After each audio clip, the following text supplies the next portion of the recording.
Welcome to the Mockingcast, the podcast of Mockingbird Ministries. I'm David Zoll, your host, and in a few moments, I'll be joined by my co-hosts, Sarah Condon and RJ Heyman. We come to you every other week to discuss a few of the places where we currently see grace and its absence playing out in unexpected and compelling ways. We're glad to have you with us. Praise the Lord. Praise the Lord. God. We are back. It's been a couple of months. One of us has a sabbatical behind them. I'm so happy to see the two of you. Gosh, I've really missed you. Let's hear. Sarah, how was it? Tell us about sabbatical. Sabbatical was awesome. I feel like refreshed and also like hitting the like wall of reality at the same time. That's what we're doing now. But we just moved to Mississippi basically for 2 months, which is so funny because when we were originally planning sabbatical, which was like 3 years ago, it was like a European tour, and my word, how much our lives have changed. We own a house in Mississippi now, and we went there instead of France. No, it's fine. We were there, all summer and just kind of used it as our hub. So we went to New York for 3 weeks and stayed in the rectory of Calvary St. George's, thanks to the very generous Melina and Jacob Smith. And that was amazing to show our kids New York. Amazing. It was so fun. And then we were supposed to go see family this is so funny, in Chicago, and they ended up getting COVID. So we went to Las Vegas. Pivot. Which might be where COVID started, but they have 6 swimming pools. So, all the swimming pools. Las Vegas was so much fun. Where'd you stay? Which hotel did you stay at? We stayed at the Venetian. Nice. It was really nice. I've been there once. Yeah. It was great because they have St. Mark's Square. It really is the Epcot of Las Vegas. You can say that you've gone to Venice if you've gone to Las Vegas. I mean, I will. The dirty Epcot. Yeah. The risky Epcot. It was just magical. We also went to Dollywood with our best friends this summer. So it was just really, great. Yeah. Sarah, did you see any shows in Las Vegas? I have to ask. We did. So we saw, the first show we saw was Blue Man Group, which Josh really wanted the kids to see. And because he's a better parent than I am. And I bought the tickets. I didn't say a word. And we got into the theater. And before the show started, I turned to Josh and I said, I saw this when I was 14 years old. And I swear as God was my witness, I would never have to sit through it again. And Josh was like, well, I hope you can keep an open mind. So I had a glass of Chardonnay and thoroughly enjoyed watching my kids' faces in Blue Man Group. And then we did Cirque du Soleil, the Beatles show. Y'all. Yeah. It was pure magic. Jealous. Yeah. It was a Dave. I thought of you the whole time. Like, I just was like, Dave would love this. It was amazing. So, I know Las Vegas isn't where most people go on sabbatical. Place of refreshments, refreshments. Yeah. That is really funny that you guys went to Las Vegas on your sabbatical. It was a little bit of, I guess my whole life it was a little bit of an homage to mom and dad because they weren't like Vegas booze and gambling people. They were Vegas spectacle people. And so I knew they loved Vegas, and it was so fun to see it and think about them.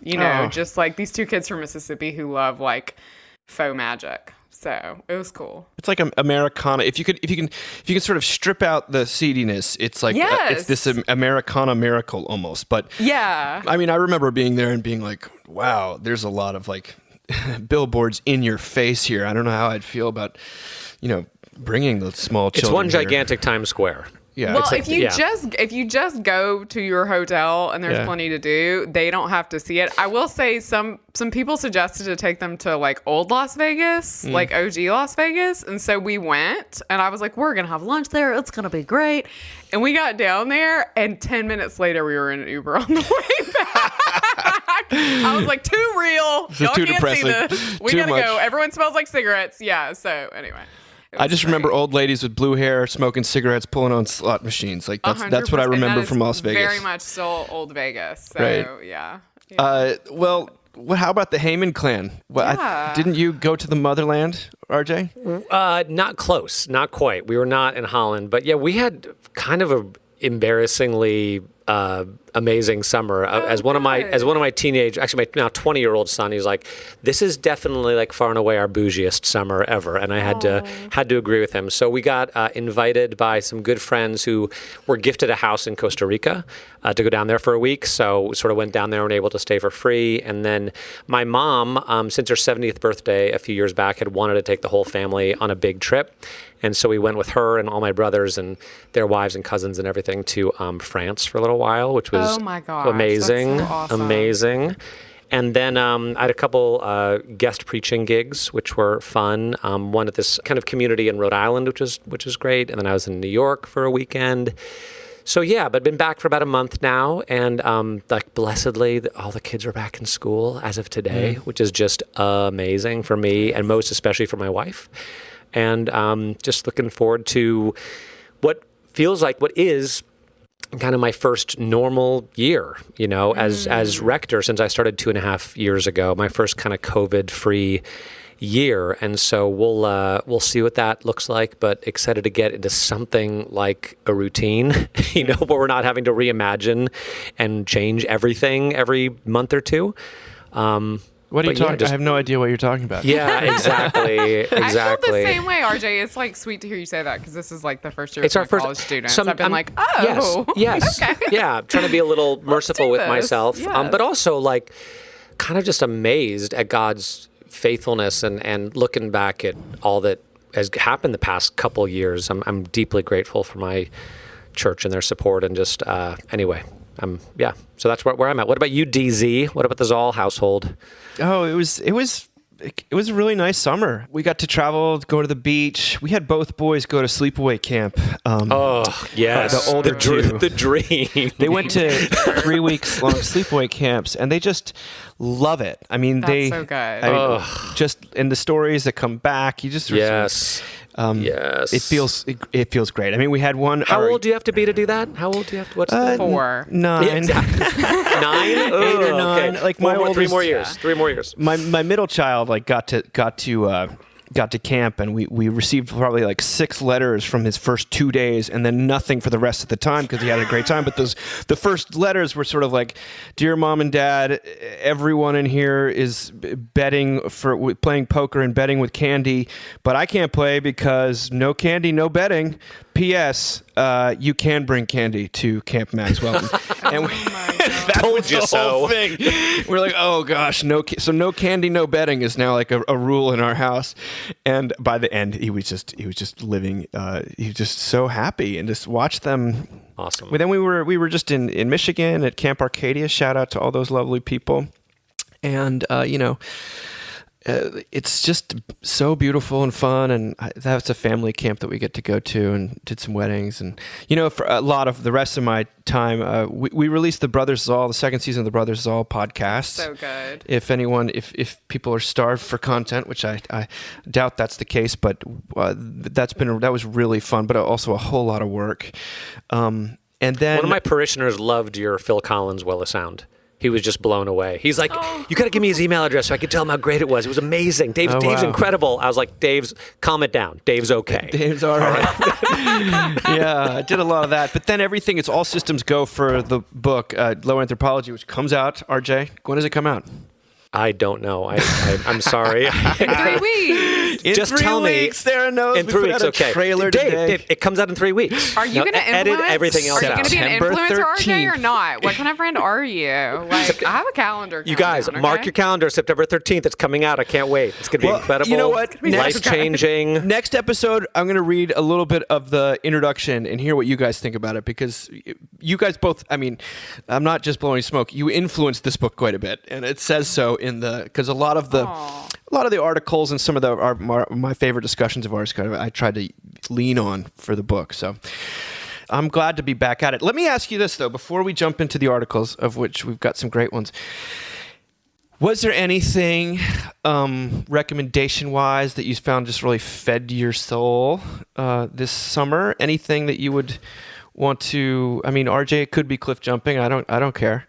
Sarah, any books you read, anything, any sort of resources from our little break that you wanted to gifts to impart? So yes, actually, there's an app called Soul Time that I resisted getting and resisted. It was kept being advertised to me, and then I saw Justin Welby was like, "I love Soul Time," in his accent, and I was like, I got to try this, and I cannot recommend it enough. It's like a daily meditation. It's like probably 2 to 5 minutes long, and there's scripture, and I just found it really grounding this summer. And actually, same for the brother Zoll. I really enjoyed it. Josh and I talked so much about that podcast this summer because it reminds you how much you love ministry. So it was like a really sweet thing for us to have. So those were like 2 things this summer that were special for me. Oh, thank you. What about you, Rucker? So I haven't finished it yet. It's always a bit of a risk to recommend something that you haven't finished yet. I learned that with a podcast once. I listened to the first half and I recommended it to a bunch of people. Then I listened to the second half and I was like, oh, that was a bad recommendation. And I had to apologize. That's how I feel about sports. Yeah. Yes. Okay. Good. Mm-hmm.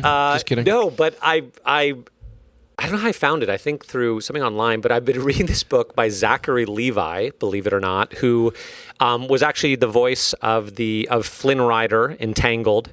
He was also played Shazam. If you watch that, and he, I know it always. You know, it was we not. We know how you feel about Tangled. We know how I feel about Tangled, but he wrote a book. He's a Christian, believe it or not, and he wrote a book called Radical Love, which is kind of an autobiography of his own journey with kind of depression and addiction and therapy. And I found it to be really helpful and insightful, actually, and sort of feeding for someone who is also kind of a perfectionist and wants everyone to like them all the time. I found that to be helpful. So again, I'm about halfway through, and maybe it'll all take a turn for the worse. But up till now, it's been good. I liked Shazam. I love that guy, and I had heard through various circles that he was a Christian or churchgoer, some strain, and that he was really in the morass of Hollywood. That he was a real light. Seems like a genuine dude. Yeah, that's awesome. And very honest, which is refreshing. I do have one more recommendation. Hit me. What you got? This is especially for the clergy that listen to this. You have to watch Bob's Burgers. It's the best show. Wasn't there a movie that just came out? Wasn't there a Bob Burger movie? We found out. Oh, that's what you mean, not the show, but the movie. No, I mean it all. We're committed as a family to this whole thing. My boy said that was good. The first couple of seasons are like not kid friendly. Apparently, it got kid friendlier, and so we haven't watched those. So don't start at the beginning. Start like season 3. But like when the movie came out, we were so obsessed that we found it was only going to be in the theater one more day, and we got like late night tickets and took the kids to see Bob's Burgers this summer. So gosh. I need to delve back in. It's a beautiful marriage. It's a beautiful relationship with kids. It's, they're kind of all in on this one institution that has good days and bad days, and I just could not love it more. So anyway, Bob's Burgers. Okay, I'm going to take that to the bank. I watched the first season of Bob's Burgers. I loved it. I don't know what because I love John Benjamin. I think his voice is just so good. And so good. But I kept noticing, Sarah, you were kept like putting on your stories on Instagram. You're like Bob Burger stuff. I was like, she's like really deep into this. It. Yeah. We're in it. I'm gonna say Sound of Metal too is really amazing. Have you guys seen Sound of Metal? No. Have you seen that, Dave? Have you not seen Sound of Metal? I have not. I've been told by a lot of people I need to watch. It's about the deaf heavy metal drummer. It was profound. It was very, very, very good. Well, for me, it was all about Better Call Saul this summer. That show, I think, is an American masterpiece, and I can't even... Is it better than Breaking Bad? Is it superior to Breaking Bad? Can you be superior to... I mean, it's so good. I watched the first episode, and on the same level. Okay. It's on that same level. I mean, I'd say, again, the first couple of seasons is a little bit like, what am I watching? And then it evolves into this thing about the most serious things in life, but also love and these characters. And there's redemption.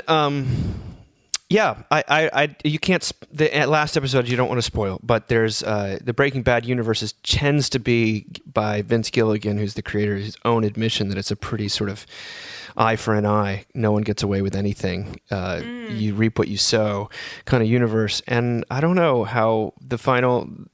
I'm still processing it. The other thing is I found out through one of our listeners, a guy named Adam Pietriano, I think I'm saying that incorrectly, but told me about something called the Neil Morse Band, which is I was writing and podcasting about Phil Collins and Genesis a lot, this prog rock from the 70s, which is these ridiculously long songs about esoteric subjects. And it turns out, like, prog rock is still a thing, and one of the leading lights is this super outspoken Christian guy who, like, every review of his on Amazon is like, I'm not a Christian, but I kind of like this music, or like, if you can get over the Christianity, then it's fine. And so he's got, like, you know, a whole concept record called Sola Scriptura, which is about Martin Luther, and there's a 28 minute rock song called The Door, and it will melt your face. And then he's got what's his person's name? He's got a double disc album that is an adaptation of Pilgrim's Progress, you know, and it's called Simultune of a Dream. Neil Morse Band. If you can handle music that just goes on and on and on, but it's come from a deeply sympathetic. I was describing it to my wife, and she was like, how did you not know about this, and how could something possibly be made more for you? Yes. That's my little Maybe thing. there is a God that likes Dave Zoll. And I just find it so funny when I would just read review after review after review, and they're like, you know, I really can't handle some of the preachiness, but those guitar solos are incredible. Everyone, like, against their better judgment, all these Europeans are like, I don't understand, you know, but I like the drums, you know. That's so funny. So let's start off with an article. Frederick Buechner died last week at the age of 96. What a beautiful age to die.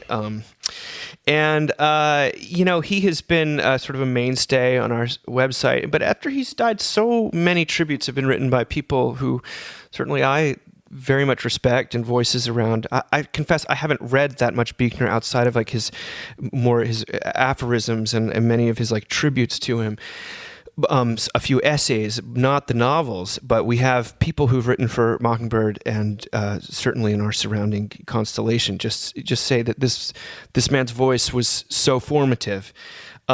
And I thought I'd begin by reading something that David Brooks wrote in the New York Times called "The Man Who Found His Inner Depths," sort of a eulogy for Buechner. And Buechner, he reports early on that when he was 10 years old, his father killed himself.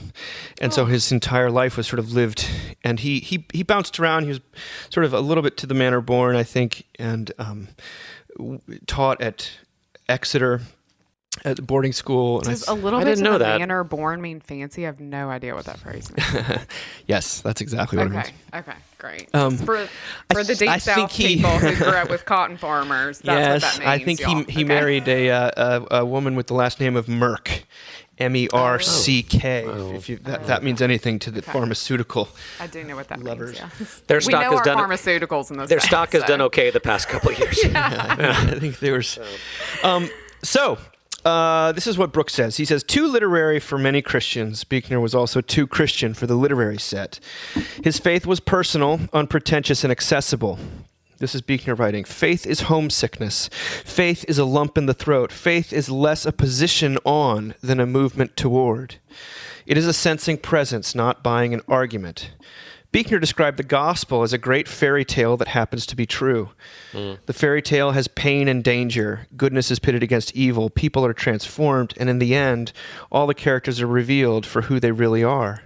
To live within this fairy tale is to experience the, quote, joy and beauty and holiness beyond the walls of the world. Christians, Buechner wrote in one novel, should get up every morning, read the Times, and ask themselves, can I believe it all again today? If you say yes 10 days out of 10, he wrote, then you probably don't know what believing means. But on the days you can say yes, quote, it should be a yes that's choked with confession and tears and great laughter. One of Buechner's oft-cited observations is that you find your vocation at the spot where your deep gladness meets the world's deep need. Like many others, Brooks is writing this about himself, I struggle to experience my inner life in the quiet, patient, deep, and old-fashioned way that Buechner experienced his. So much of the world covers over all that. Constant media consumption, shallow communication, speed, and productivity. Sometimes I think the national obsession with politics has become a way to evade ourselves.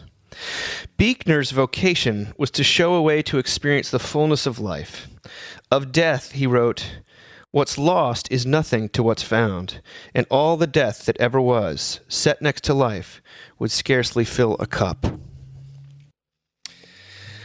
I want to read a little bit more of what Misha Willett wrote for Mockingbird about Frederick Buechner, but before I do you guys have any impressions here?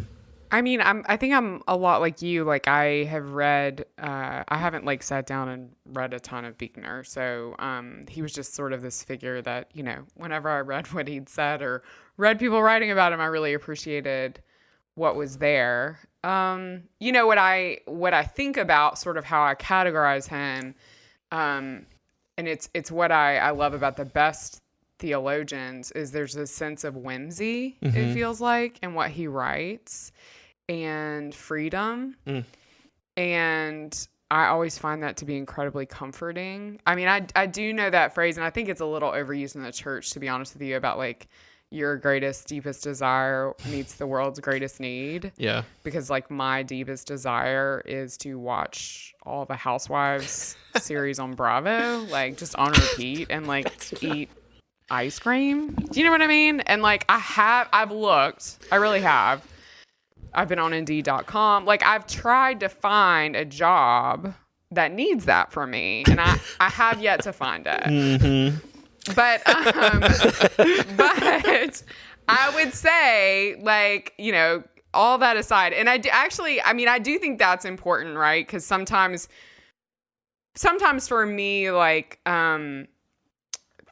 the reality of who I am, I can't find in theology like this sometimes. I'll just be honest. That's a struggle I have sometimes with theologians like Buechner.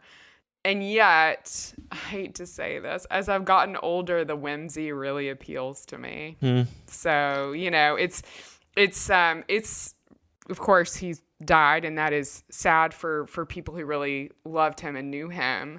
But for those of us out here in the world, it was like a whole, I mean, I enjoyed being able to rediscover him and people writing about him and me thinking more like, maybe I'm finally ready to read Buechner, you know? Yeah. So. Yeah. RJ, what do you, anything? Yeah, a couple things. I mean, one, yes, I need to read more Buechner when I have time or make time to read when I'm done with Zachary Levi. When you're done, you read Buechner. Shazam first. Yes. Buechner second. Yes, first Shazam and Tangled and Chuck, and then Buechner. But someone posted, I think it was Kara Slade, I don't know who it was, someone posted on Facebook that both Buechner and Eugene Peterson were deeply affected, perhaps converted, by this pastor at Madison Avenue Presbyterian Church on the Upper East Side of Manhattan. And I know that church because it's around the corner from where my kids used to go to school, and they would do choir concerts there. And that was interesting because I wondered who the preacher was that spoke so powerfully to these guys. And it was a guy named, a Brit named George Buttrick, George Arthur Buttrick, who was one of the great preachers of his day. And I actually just got his book on Amazon. There's a foreword by Will Willimon. Oh my gosh. Yeah. And That's so cool. the book is called How to Preach the Gospel, something like that. But it was impactful. We'll see how the book is, but it was impactful for me again, just about the importance of preaching, like how preaching can turn lives around. And I don't know if did you read this part in Brooks's piece where it about says, his conversion? Yeah, his first novel was a great success. After his second, he came to faith. He was attending a church service in New York where the pastor was talking about how Jesus is crowned amid confession, tears, and great laughter. And, quote, here's what Buechner said, "At the phrase great laughter, for reasons that I have never satisfactorily understood, the Great Wall of China crumbled and Atlantis rose up out of the sea, and on Madison Avenue at 73rd Street, tears leapt from my eyes as though I had been struck across the face." Wow. And that's convicting for me because that's the kind of preacher I want to be. I want to see hearts melted and lives transformed. And so I got that book, and I was, like I said, I was texting with somebody. I said, hey, if there's some guy that converted Eugene Peterson and Frederick Buechner, he was doing something right. Right. And I should probably think, maybe I can learn something from him. That's beautiful. And I was also, there was I came across also like a Gallup poll or whatever recently from a few years back where they asked people, why do you go to the church that you go to, or what do you like about church? And of course, the two top things, one was like 76% and one was 75%, both had to do with preaching. Right? Preaching that teaches me about Jesus, preaching that teaches me about the Bible, and preaching that connects with my life, like speaks to me where I am. And so just the importance of that and wanting to be as good as I can possibly be in that arena. Yeah. Yeah. One of the aphorisms I came across in the days after his death, which Kenneth Tanner, who's kind of a friend, sent along from Buechner's A Room Called Remember, which I thought just, again, hit me between the eyes. It said, the final secret, I think, is this, that the words, you shall love the Lord your God, become in the end less a command than a promise. Oh, and this is what Misha, when we did that, the Brothers Zoll podcast, we've gotten a huge amount of response to the episode we did on creativity, which is really about ministry. And Buechner strikes me as a deeply sort of creative person. He was you couldn't quite box him in, and he was writing novels all the time, then essays, and he was visiting as a professor here and there and everywhere. Misha Willett, at a very difficult time, who's the poet, who we've published a book of his poetry, at a very difficult time in his life, I guess, reached out to Buechner, and Buechner wrote back to him and gave him some books to read and some reassurance. But this is what Misha says, talking about his sort of early work. He says, the act of radical self-disclosure one comes across in Buechner's several autobiographies is quite distinct from the TMI memoirs writers seem to deal in these days. His writing is closer to Augustine, because in every library nook, garage, pulpit, and darkened room, there lingers this, what? The big other? You'll have to read his books, really any one of them, to see what I mean, but it is there as real as anything, a hovering over the face of the depths into which he plunges us, nothing spared from view, because for Buechner, everything in its thingness is saturated with God presence. Nothing isn't holy for him if we pay attention to it aright. And since the artist's work in any genre is primarily an act of paying a kind of attention, a great many of us found him a guide to a certain way of being in the world. So if you're wondering why so many of us are moved by the gentle passing of a nonagenarian, which I guess means someone in their 90s, no one has heard much from in decades, it's because he laid bare to many for the first time the great laughter at the heart of creation, the boundless absurdity of grace, and the importance of our lives, really every single one of us, as a vehicle for laughter and grace. He told, that is, and taught us to tell something like the truth. Wow. So good. What a thing to say. That was really good. That reminds me, I think I've shared this before, but Stephen Paulson says something in his little book, Luther for Armchair Theologians. He said, Luther said that the religion that's closest to Christianity is actually animism, like people who worship the rocks and the trees and stuff, because at least they locate God doing something in the world, like not a God who's out there in sort of some imaginary realm, but God who's actually operating in our day-to-day lives. And that sounds like what Buechner was sort of saying too. We've got a couple of posts coming up on the website next week that'll sort of provide, from people who have read a lot of Buechner, they'll provide some kind of a way forward for those of us who are interested in more. I thought I'd plunge us, speaking of plunging, from the sublime into the very worldly, in the form of, this is a New York Times Magazine article, The Rise of the Worker Productivity Score. This is by Jody Cantor and Arya Sundaram. They write, since the dawn of modern offices, workers have orchestrated their actions by watching the clock. Now, more and more, the clock is watching them. In lower-paying jobs, monitoring is already ubiquitous, not just at Amazon, where the second-by-second measurements became notorious, but also for Kroger cashiers, UPS drivers, and millions of others. 8 of the 10 largest private U.S. employers track the productivity metrics of individual workers, many in real time, according to our investigation. Now, digital productivity monitoring is also spreading among white-collar jobs and roles that require graduate degrees. Many employees, whether working remotely or in person, are subject to trackers, scores, idle buttons, or just quiet, constantly accumulating records. Pauses can lead to penalties, from lost pay to lost jobs. Radiologists, even these days, see scoreboards showing their, quote, inactivity time and how their productivity stacks up against their colleagues. Architects, academic administrators, doctors, nursing home workers, and lawyers describe growing electronic surveillance over every minute of the workday. They echoed complaints that employees in many lower-paid positions have voiced for years, that their jobs are relentless and that they don't have control, and in some cases they don't even have enough time to use the bathroom. In interviews and in hundreds of written submissions to the Times, white-collar workers describe being tracked as demoralizing, humiliating, and toxic. Micromanagement is becoming standard, they said. Now, Sarah, this is insane. I don't know if you heard this, but the metrics are even applied to spiritual care for the dying. The Reverend Margot Richardson of Minneapolis became a hospice chaplain to help patients wrestle with deep, searching questions. This is the big test for everyone. How am I going to face my own death? But 2 years ago, her employer started requiring chaplains to accrue more of what it called productivity points. A visit to the dying, as little as 1 point. Participating in a funeral, 1 3/4 points. A phone call to grieving relatives, 1/4 point. TikTok videos offer tips for outsmarting the systems, including the invention of a quote-unquote mouse jiggler, a device that creates the appearance of activity. Classic.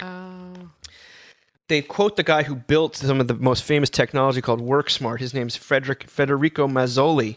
He decided 2 years after building it to start using it. He became awash in anxiety and doubtful about its accuracy.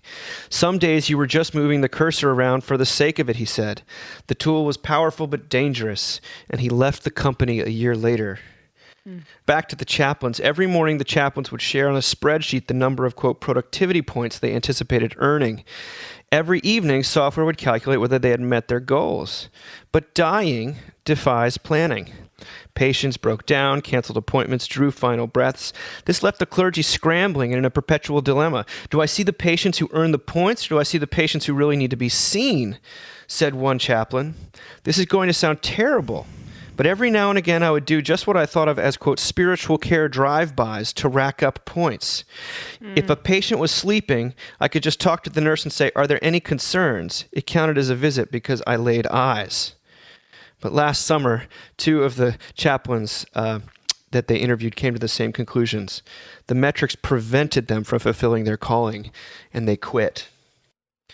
This is kind of a dystopian and in fact, when you scroll through this article, it's like, you have been reading for 2 minutes and 37 seconds. You know, I've noticed that you've stopped scrolling. What is wrong? Like, it's a very well done thing. I always think this is like the totally outlandish, or it sounds so absurd. And then you read that people are genuinely using this with hospice chaplains. We're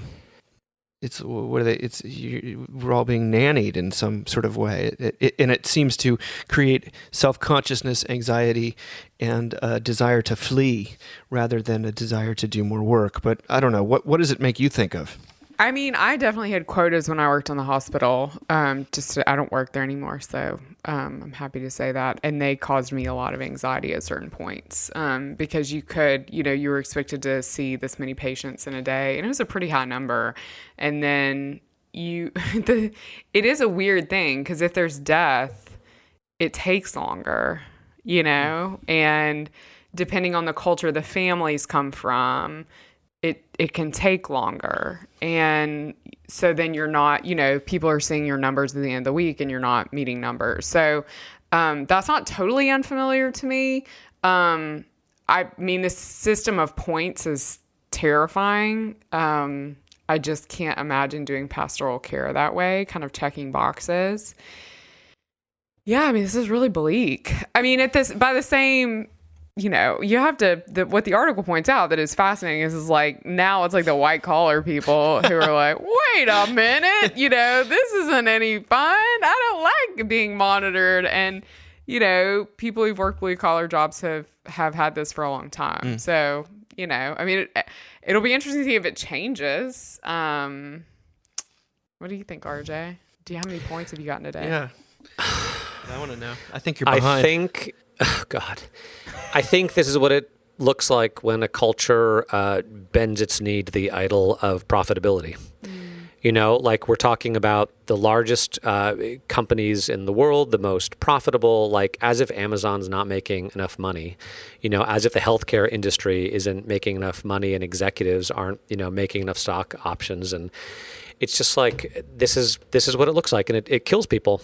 You know, it kills, and it's also like, you know, high priests of this particular religion, you know, being unwilling to submit themselves to the same laws as their followers. You know what I mean? Like, I guarantee you, there are no CEOs, or you know, nobody at the C level, you know, is submitting to these kinds of metrics. It's just what they're doing to the people beneath them. And I will say, like, not to be, sounds totally bougie to say, but I'm going to say it. One thing that was interesting about the places we were in France this year is that they were closed a lot of the day. Yeah. You know, they're open for like a couple hours in the morning and a couple hours in the afternoon, evening, generally when people shop. But like you show up in the middle of the afternoon to try to like do some grocery shopping, like, sorry, dude, come back later. Forget it. You know, the customer is not always right. Right. You know, sometimes the vendor is right, sometimes the worker is right. And I thought it was interesting just to be in a culture that did not value profitability as highly as American culture does. And that, you know, every culture has its own sins, right? I'm not trying to idealize anything, but it was interesting. And God, it's awful. It's you're right. It's very dystopian. It's Brave New World that we're doing to ourselves. You know, the 1984 of capitalism. And they sort of hint at the fact that some people like it because it means that, you know, Joe over there in the corner, who you know is playing solitaire, can no longer get away with it. And so, Those people who like it, all Enneagram 1. I think you could probably break it down. They're what you call Pharisees. They're capitalist Pharisees. And then we become Pharisees by rejecting it in our own way. But this does seem to be like when big data, when everything becomes... when we see big data as the solution to all of our problems, because you know, they say, hey, in the short term, productivity rose amazingly, and then all of a sudden, all these people quit. So it's like it does work for a little while until it kills you. You know, until the Great Resignation. Until the Great Resignation. I think there's and this is also, by the way, happening more and more because more and more people are working from home, and so it's seen as like, hey, you want your freedom? Okay, here's a big brother. You know, here's a little accountability. Here's some accountability. But we're going to be watching you. You know, it's very scary, and I think it betrays a deep confusion about how human beings are motivated, and yet maybe they don't really care because, you know, there's 20 other people waiting to do the job if you're not going to do it. Though everywhere I seem to go these days, no one seems to want to do any jobs. Like it's a So I just have to tell a story real quick from this summer. And, you know, I'm hoping our listenership is not that big, and also that this doesn't cause this man to face some strife in his company. But when we were in Las Vegas, they were having a Subway owner like convention. So if you own a Subway, like the sandwich establishment, you were coming to Las Vegas and staying in our hotel. And there was this guy. We were waiting to get on the elevator, and there's this guy. And my husband, ever the observer, noticed that he had his arms across his name tag, so you couldn't really see it. Huh. And Josh was like immediately wanted to ask him questions. And so we get on the elevator, and there are these other people on the elevator, and Josh looked at him, and he said something like, "Oh, I guess you work for Subway." And the guy kind of moved his arms around, and he goes, "Yeah, I'm the CEO." And Josh goes, which was on his name tag, and Josh goes, do you like Subway? And he goes, well, I kind of have to. Uh-oh. What? So anyway, it was just like fascinating to meet someone who, you know, clearly is like at the very top, right? And it's this like obligatory. I was like, what an interesting response, you know, like. And there were these people also on the elevator who like owned, a couple of subways in Florida or something. And they were so excited to meet him. And he just had this like heaviness about him. And I was like, this is fascinating. So I don't know. Just don't mention Jared, whatever you do. Oh my gosh. Sorry, I couldn't help it. I was just thinking like rule number 1 of the subway convention.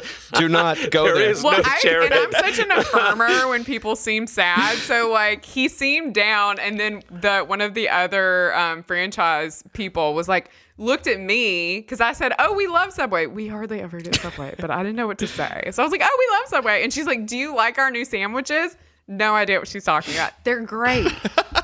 So I was just like, affirm. He seemed sad. So wow. Anyway, Well, we're gonna go from talking about productivity monitoring to another form of kind of ruthless efficiency, and this is though aimed at sort of doing good.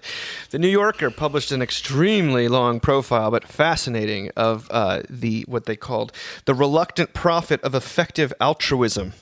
Gideon Lewis Krauss wrote this. It's a long profile of a young man who's, I think he's early 30s, named William McCaskill, who's English, and the movement that he is sort of at the center of called effective altruism. Now, this was eye-opening for me. I didn't really know about it. It's sort of the hyper-optimization of philanthropy. Philanthropy. Yeah. Now, I'm going to read as much as I can. It's too long to really go in, but it traces the entire movement of people trying to do. It's basically, as one my friend Alan Noble put it, it's a form of humanitarianism that is obsessively focused on finding the absolutely most effective way of allocating resources. It's utilitarianism on big data. But I'll read to you from the profile. McCaskill helped to found a moral crusade called Effective Altruism. The movement, known as EA to its practitioners, who themselves are known as EAs, takes as its premise that people ought to do good in the most clear-sighted, ambitious, and unsentimental way possible. Among other back-of-the-envelope estimates, EAs believe that a life in the developing world can be saved for about $4,000. Effective altruists have lashed themselves to the mast of a certain kind of logical rigor, refusing to look away when it leads them to counterintuitive, bewildering, or even seemingly repugnant conclusions. For a time, the movement recommended that inspirited young people should, rather than work for charities, get jobs in finance and donate their income. They kind of then paint this picture of the vow of poverty that these all very sort of highly educated people have taken. And McCaskill says has a gap between his front teeth, and he told close friends that he was now thinking of getting braces because studies showed that more classically handsome people were more impactful fundraisers. A friend of his told me, we were like, dude, if you want to have the gap closed, it's okay. It felt like he had subsumed his own humanity to become a vehicle for the saving of humanity. Wow. He goes on, Gideon Levi Strauss says, effective altruism furnishes an all-encompassing worldview. It can have an ecclesiastical flavor, and early critics observed that the movement seemed to be in the business of selling philanthropic indulgences for the original sin of privilege. It has a priestly class whose posts on EA's online forum are often received as encyclicals. In the place of mass, EAs endure 3-hour podcasts. There is an emphasis on humility and a commandment to sacrifice for the sake of the neediest. It does, however, seem convenient that a group of moral philosophers and computer scientists happen to conclude that the people most likely to safeguard humanity's future are moral philosophers and computer scientists. The movement has prided itself on its resolute secularism, but long-termist dread. They talk about people who are interested in sort of saving the world from future pandemics and nuclear war and artificial intelligence are sort of concerned with long-termism rather than global hunger right now. The movement has prided itself on its resolute secularism, but long-termist dread recalled the verse in the book of Revelation that warns of a time when the stars will fall from the sky like unripe figs. Rob Reich, the Stanford political scientist who once sat on the board of GiveWell, which is one of the EA sort of companies or nonprofits, he says, they are the secular apocalypticists of our age, not much different than Savonarola, the reformer. The world is ending, and we need a radical break with our previous practices. Alan Noble was writing about it and said that you do recognize sort of a desperation to do enough, a fear that we're not using our resources optimally. And at the very end of the article, the author asks McCaskill what made him most apprehensive. He thinks for a moment. My number one worry is, what if we're focused on entirely the wrong things? What if we're just wrong? What if AI is just a distraction? Like, look at the Greens and nuclear power. Panic about meltdowns appears in retrospect to have driven disastrously short-term bets. McCaskill paused for a long time. It's very, very easy to be totally mistaken. I mean, that's cool. That is good. I like that last line. Yeah, I like that. They all, by the way, give away 10% of their income. Just conveniently. They came up with that number randomly. I wonder. Yeah. It's so there's something beautiful about it. It's a sort of a there's a moral impulse here for the sake of the other, which I think is beautiful. But it's married to an anxiety and a lack of any kind of obviously sense of providence or grace. That in which the burden to every time it's literally like every Starbucks cup of coffee I have. It's not just that I'm not donating that money to, solving some water crisis in, Thailand, but it's like I'm actively killing young Thai kids. Like that's how they would see it by having a beer instead of donating that money or something like that. It's tortured. It's very tortured. Yeah, I mean, it feels a bit suicidal. I don't know. Well, just joyless. Joyless. Like that giving philanthropy. I mean, what an amazing thing to be able to give money away in a way that's going to positively affect other people's lives. But when you think about it in these terms, it feels like you rob it of any kind of joy at all. Not that it's about you, but I don't know. It's rough. There's huge amounts of infighting about like how much it's okay to spend on, say, running a retreat or housing the people that are working for the organization. It's very freighted. It sounds so fun. I think the question that as Christians that is interesting to me in light of this is like, but who's taking care of them? Right? Because we give, and I certainly had this modeled for me by my parents in certain circumstances where they would give a lot of money to things not having a lot of money themselves, not knowing, I mean, they were self-employed, so not knowing what the next year would look like, right? Mm-hmm. But there's a trust, a faithfulness in that we will be taken care of.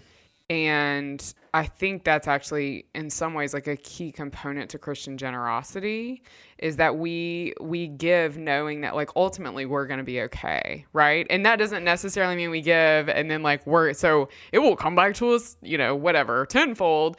But like we give knowing ultimately, and I mean that like in our deaths, that we will be okay, that we belong safely in the arms of Jesus. And so I say sort of suicidal or even nihilistic because like when you follow this kind of line of thinking to its natural end, it becomes like, well, the best thing is just less people on the planet. I mean, just me being here is causing global warming. Like just me being here is killing small children in other countries, like, which is, true on some level, right? I mean, I'm sitting here at my table full of a sweater that who knows who made that sweater. And I mean, like all of the components of our lives, like we don't have that much control. I mean, honestly, it reminds me of the anxiety I encountered in seminary. A lot of it, just like, that whole conversation where it was like somebody walked in with a banana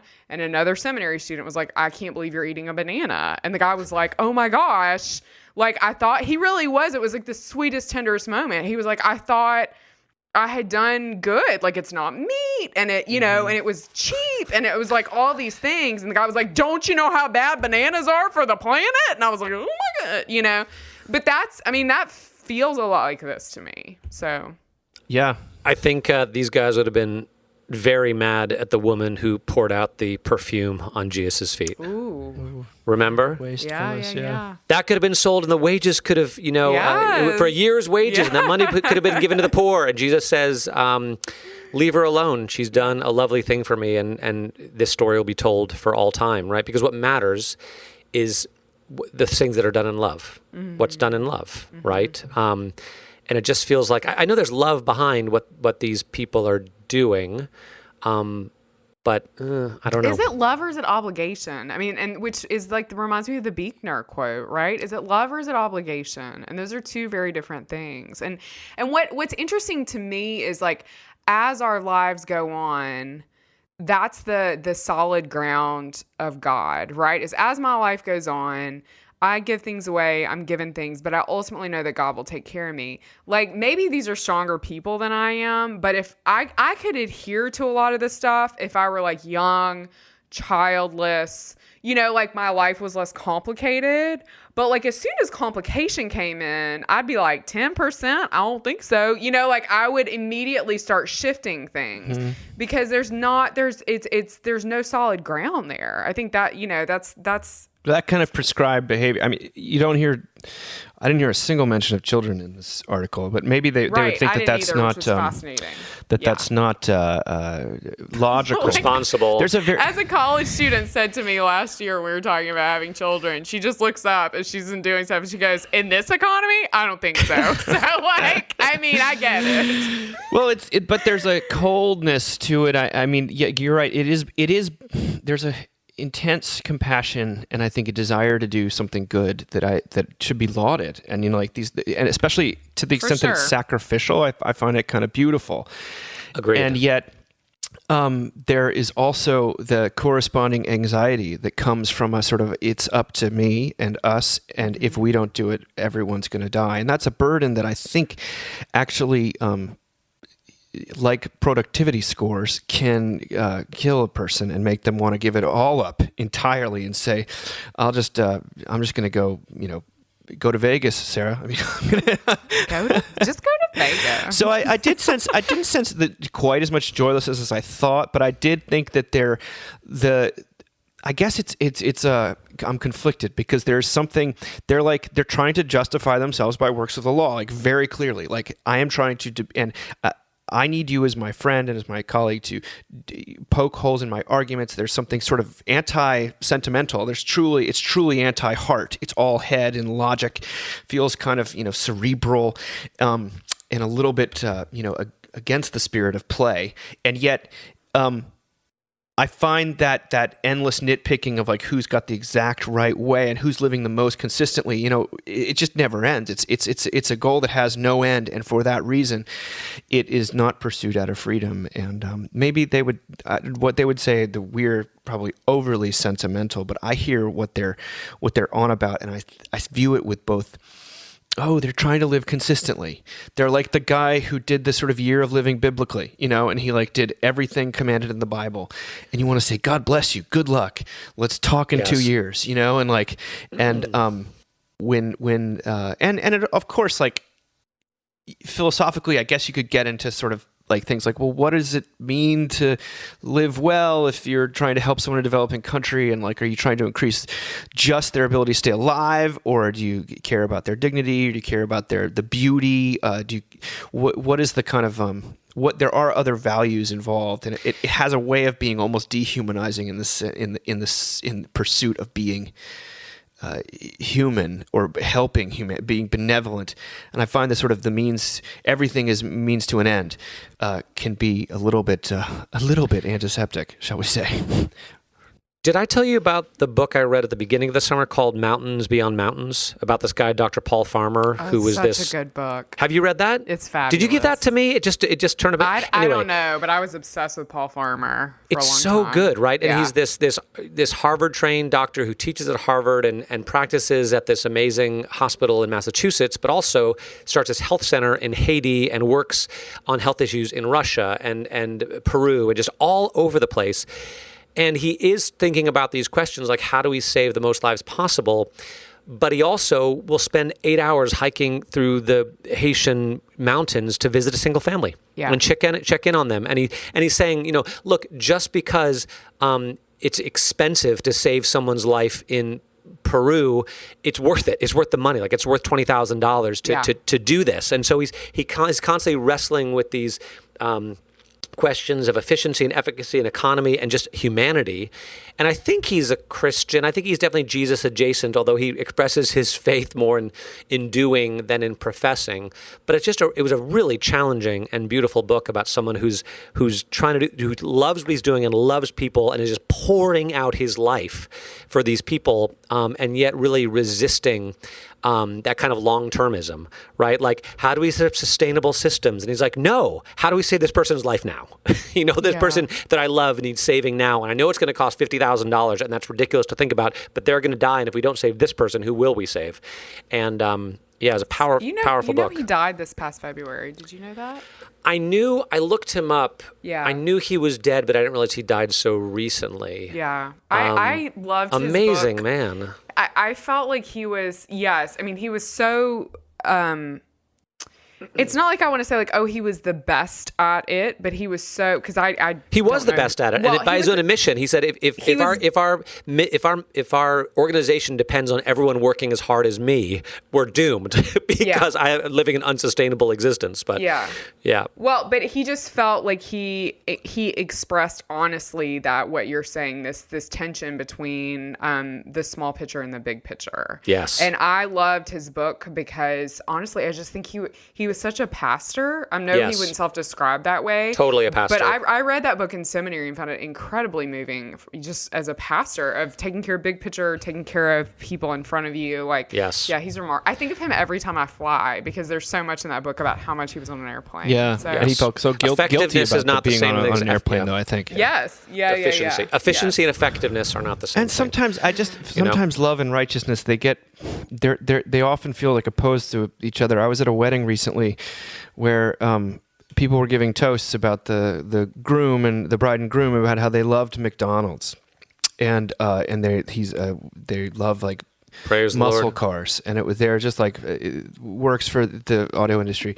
And then one of a family member who's dear and sincere, and very much an environmentalist, gave this a toast that was almost a response at saying, "We love you too so much, but please stop eating at McDonald's and please buy an electric car." And I thought to myself, it was sort of being tongue in cheek, but at the same time I thought, something.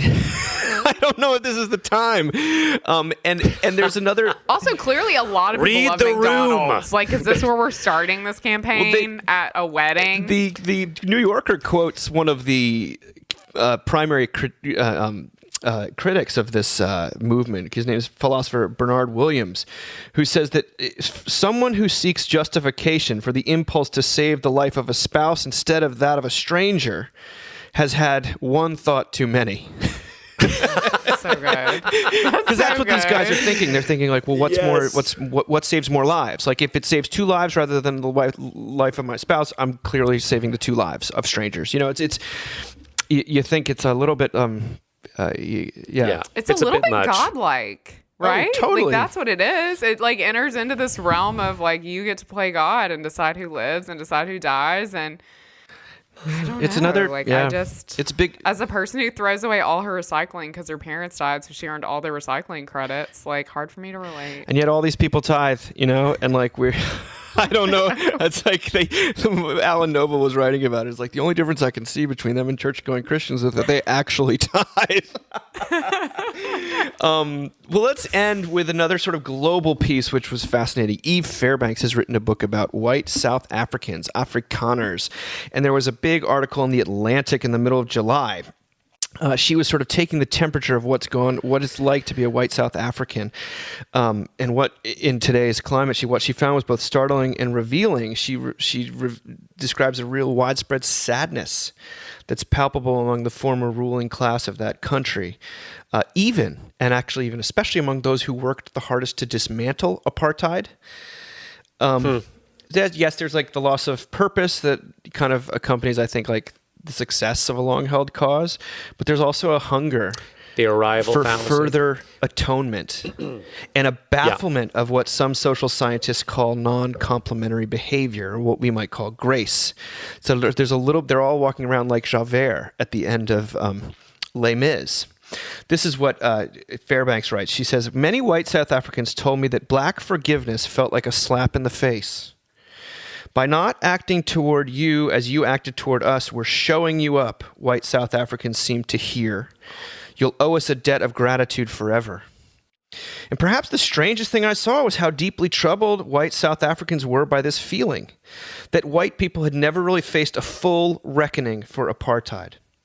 The Afrikaner journalist Ryan Mallon, who opposed apartheid, has written that, by most measures, its aftermath went better than almost any white person could have imagined. But, as with most white progressives, his experience of post-1994 South Africa has been complicated. A few years after the end of apartheid, he moved to an upscale Cape Town neighborhood. Most mornings, he drank macchiatos at an upscale seaside cafe, the kind of cosmopolitan place that, thanks to sanctions, had hardly existed under apartheid. The sea is warm and the figs are ripe, he wrote, but this sort of existence is unbearable. He just couldn't forgive black people for forgiving him. Paradoxically, this is what Fairbanks writes, being left undisturbed served as an ever-present reminder of his guilt, how wrongly he had treated his maid and other black people under apartheid. Later on, this journalist wrote this, the Bible was right about a thing or two. It is infinitely worse to receive than to give, especially if the gift is mercy. Wow. I was blown away. I couldn't believe that. The insistence, the nonstop guilt. Punish me. Punish me. And I cannot, forgiveness is too difficult. I would rather, as Javert does, jump into, the Seine and die than to have to accept mercy. It's very crime and punishment, right? Gets away with the murder but doesn't get away with anything. Yeah. Yeah. I don't know. What do you think, Sarah? Hey, yeah. I mean, it's. Dave picked a heavy one. It makes. I know. What a closer. It makes me think of how unreconciled the American South is in terms of race, and how much. My Aunt Becky would want me to say how unreconciled the entire United States is with race. Okay, Sarah, not just the South. But I would say that I'm now wondering if part of that isn't, especially in the South, we're more Christian, we're more Bible belty, that maybe we have a firmer grasp on mercy, right, theologically, and so we're just pushing it away because we know this was what it will feel like. I don't know. It's very interesting to me. Because there is a thing with when we are forgiven, and when we don't, and forgiveness is real forgiveness is never really deserved. Yeah.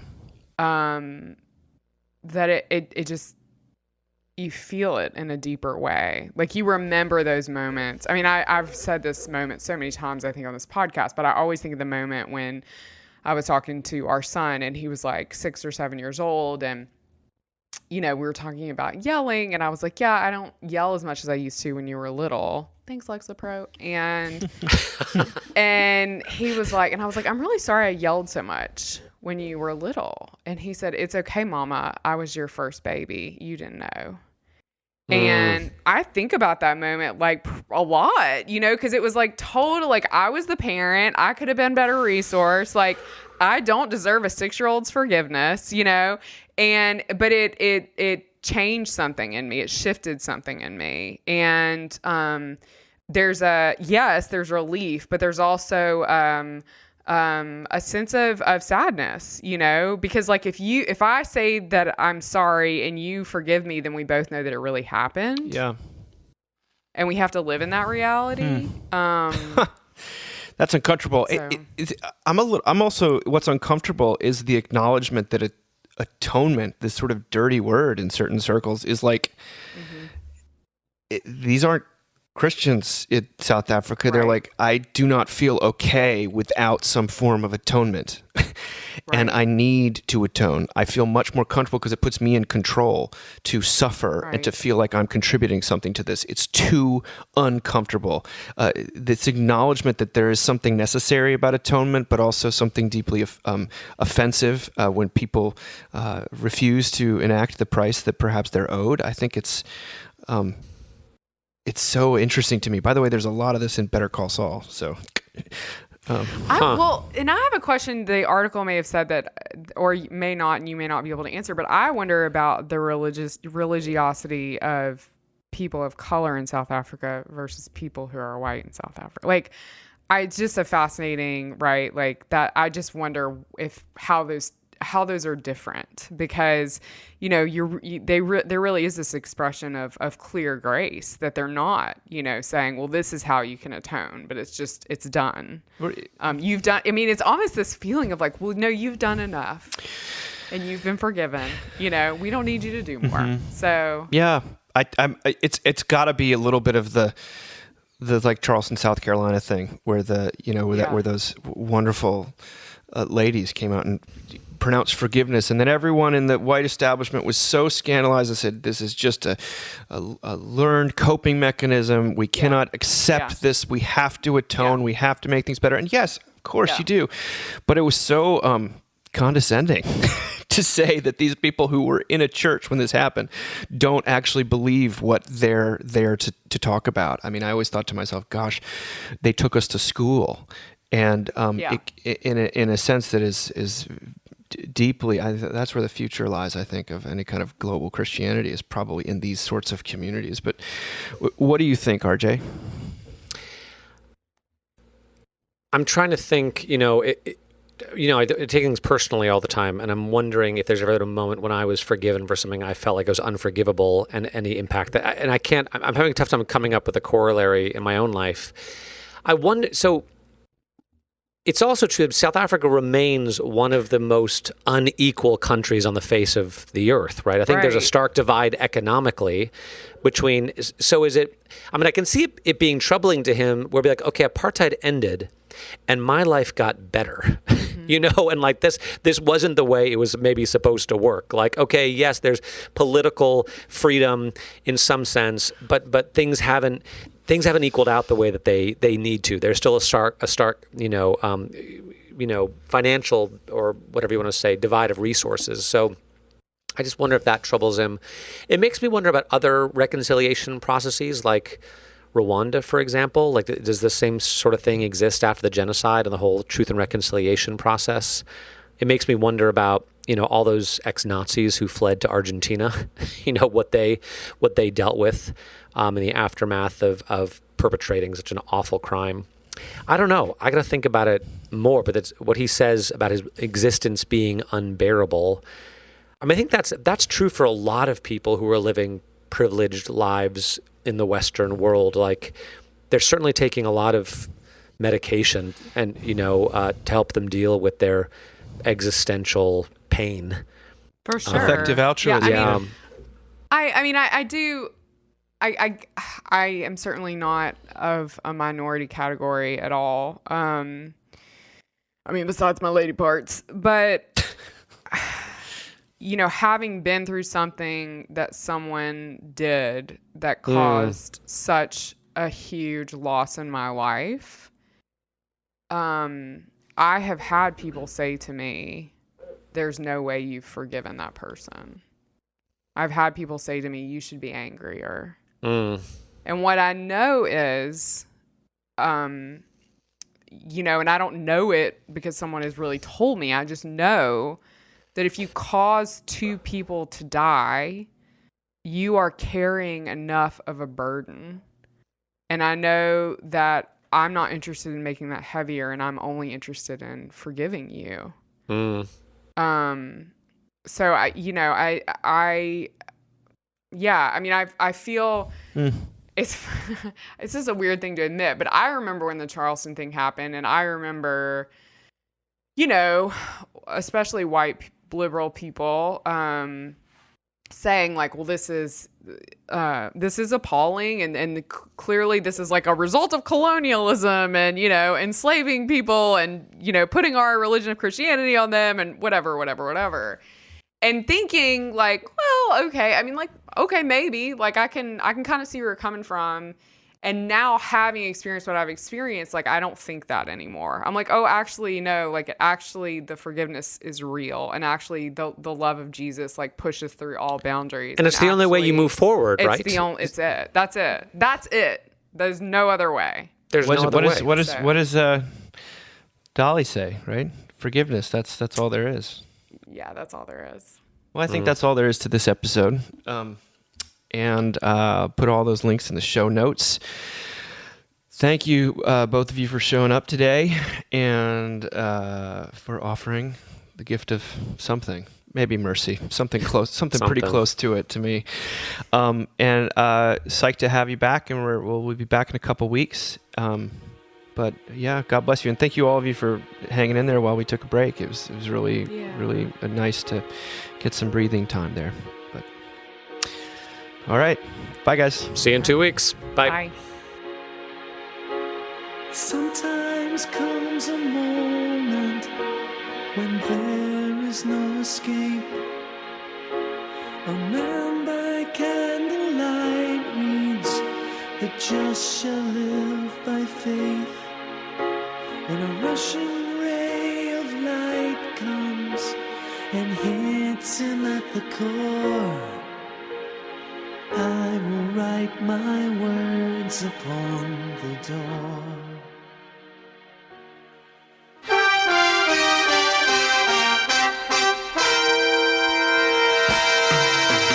Thank you for listening.